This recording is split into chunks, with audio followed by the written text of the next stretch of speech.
आज हम पढ़ेंगे tension member. Tension member linear member होते हैं जिस पर एक्सियल फोर्स एक्ट करती है और उसकी वजह से इलोंगेशन हो जाता है। दिस इज़ टेंशन मेंबर कुछ भी हो सकता है, जैसे कि प्लेट हो सकती है, एंगल हो सकता है, कोई भी मेंबर हो सकता है। जो टेंशन मेंबर इलोंगेशन की वजह से स्ट्रेच होता है, इसके जो फेलियर्स होते हैं वो होते हैं due to elongation. Tension member में फोर्स जो होती है, एक होती है डिज़ाइन स्ट्रेंथ, एक होता है कि लोड कितना लेगा। T D is the design value. T D means एक मेंबर कितना लोड ले सकता है। जैसे कि फार्मूला तो हमें पता ही है, हमेशा जो फार्मूला होता है वो होता है कि force is equal to area into stress, area into stress.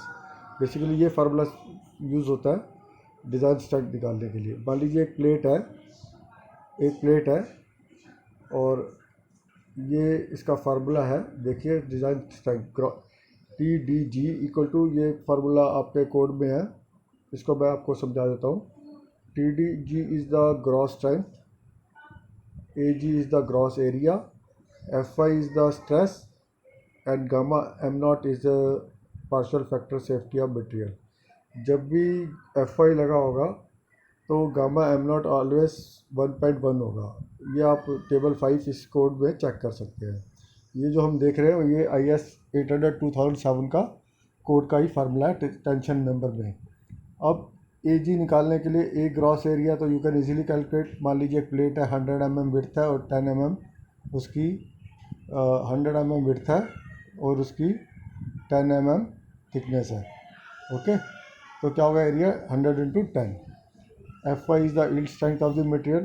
अगर 250 है न्यूटन पर mm स्क्वायर या जो 400 एफ यू है तो 0.66 मल्टीप्लाई करके एफ आई निकल जाता है।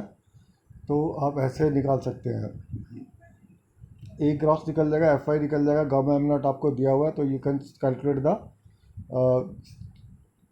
Strength of the plate in yielding इसलिए कि क्या है, yielding means F I. Okay, design strength due to yielding of gross section A G gross section, मतलब एक होता है ग्रॉस सेक्शन, एक होता है net section. Basically gross section और नेट सेक्शन में क्या फ़र्क होता है, ए जी मीन्स ग्रॉस और ए नेट मीन्स जिसमें अगर एरिया होल माइनस कर देते हैं तो वो ए नेट बन जाता है। तो ग्रॉस का आपने देख लिया, ये यील्डिंग का फार्मूला है, ग्रॉस सेक्शन यील्डिंग का। कोई भी टेंशन मेंबर जो फेलियर होता है उस कई प्रकार से होता है, एक तो यील्डिंग की वजह से होता है, ये हमने उसका फार्मूला देख लिया। ये IS 800 में है, ये आपको अवेलेबल रहेगा। अब दूसरा है rupture at the critical section. Okay, उसका फार्मूला ये है। अब इसमें क्या है, टी डी नेट मीन्स जो ए नेट लगाया हुआ है इसमें, a net means area of the net area of the member, और f u means ultimate strength of the material, gamma M not is that is the partial factor safety. तो gamma M not इस case में हमेशा 1.25 रहेगा क्योंकि F you लगा हुआ है। ए नेट क्या होगा, B minus N D is number of holes, D is the dia of the holes. आपको पहले चैप्टर बताया जा चुका, 14 mm तक 1 mm बढ़ाते हैं और 16 के बाद 2 mm बढ़ाते हैं डाया ऑफ द होल के लिए। ओके, तो आप ऐसे करके ए नेट निकाल सकते हैं। मान लीजिए वही प्लेट रहते हैं 100 mm, ओके, उसमें 16 डाया का एक बोल्ट है तो नेट कितना हो जाएगा, 100 माइनस 18, विड्थ घट जाएगी, मतलब dia of the hole plus dia of the bolt plus 2 mm, 16 mm का है तो 2 mm। तो easily you can find out the area into thickness. A net निकल जाएगा आपका, एफ यू क्या है, अल्टीमेट एफ यू जो ये तो वैल्यू दी होती है मटेरियल की, और गामा एम नॉट भी टेबल 5 से भी देख सकते हैं। जनरली एफ यू हो तो 1.25। तो ये आप ए नेट निकाल लेंगे तो आप टोटल नेट जो स्ट्रेंथ है उसकी निकाल लेंगे मेंबर की। तो 2 स्ट्रेंथ आपने निकाल ली, एक तो नेट निकाल ली और एक आपने ग्रॉस की निकाल ली, ये 2 फार्मूले से।